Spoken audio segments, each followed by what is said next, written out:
All successful midlife men hit a point where they crave something deeper. But the uncomfortable truth is, until you've hit your freedom number, you're trapped. And you'll never get to experience the true fulfillment that you know is possible deep in your bones.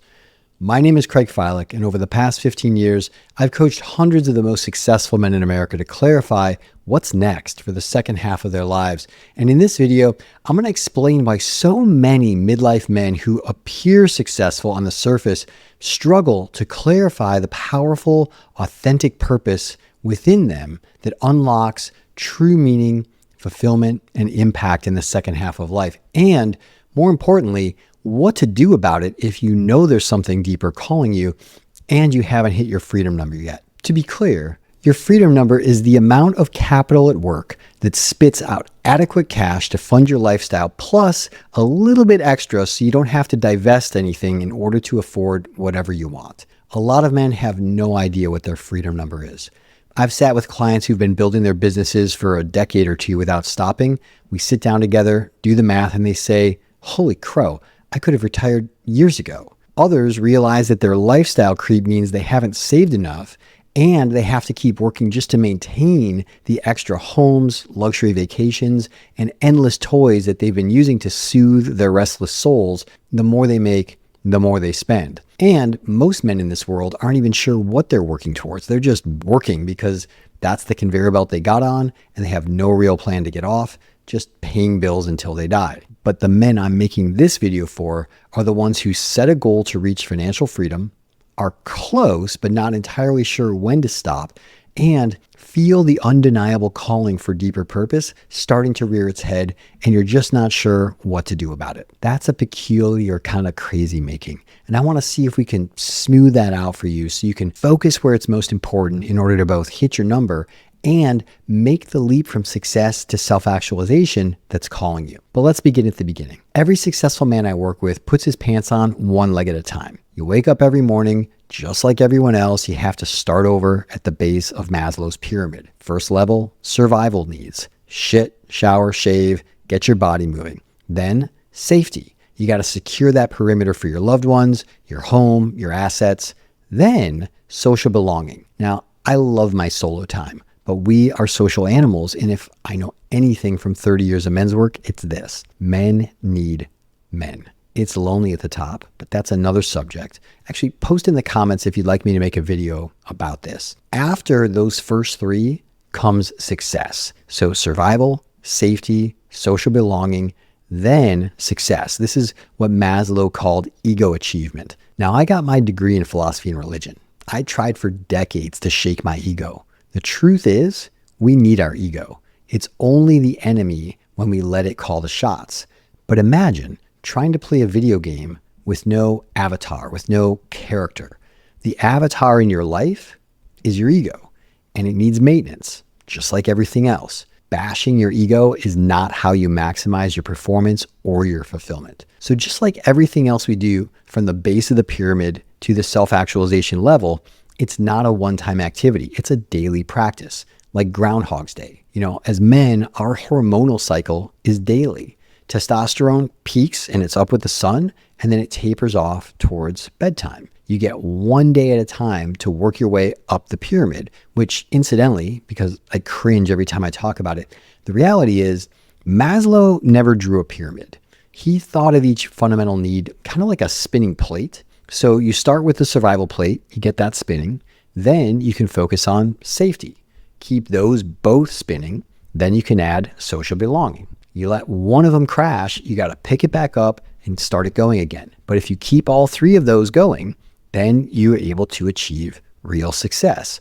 Not the sociopathic Machiavellian success grabbing like a zero-sum game, but in the context of your community where you're making a real contribution. You'll succeed because no man is an island, and we need one another to thrive.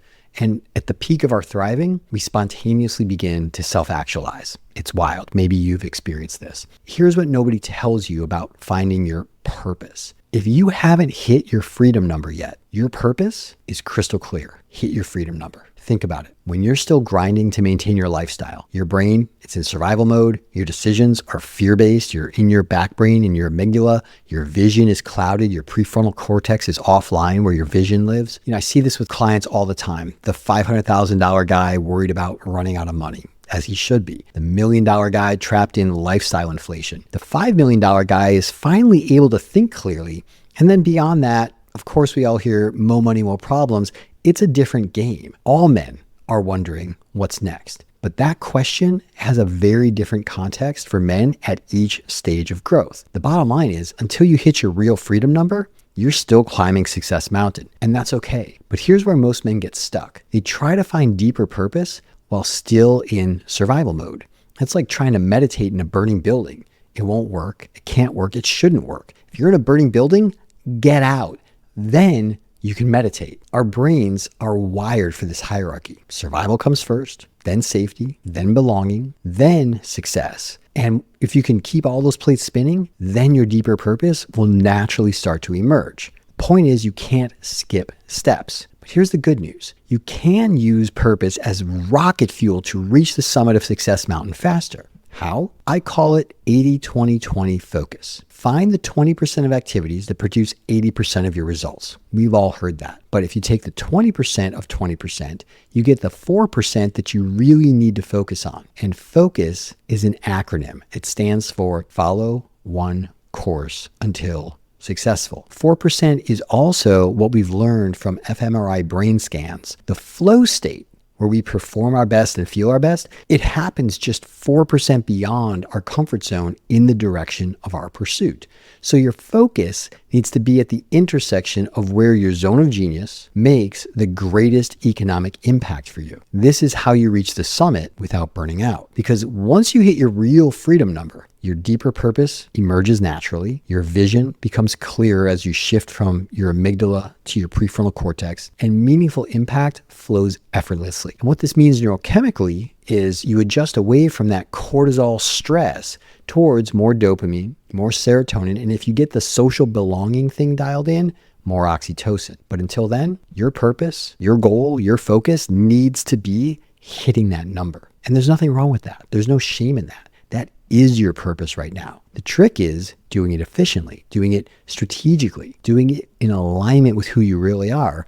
We could say doing it authentically. And that's where you'll find the meaning that you're missing. That's how you avoid burnout. You stop doing things outside of your zone of genius. Now that might be scary. That might seem impossible. And it might be a bad idea right now if you're in a cash crunch, but make it your goal to figure this out, because it's rare that I ever see a man summit Success Mountain with his soul intact if he's flogging it the whole way solely for money. I wouldn't wish that on anyone. And the more money men make, the less they're willing to tolerate doing anything outside their zone of genius.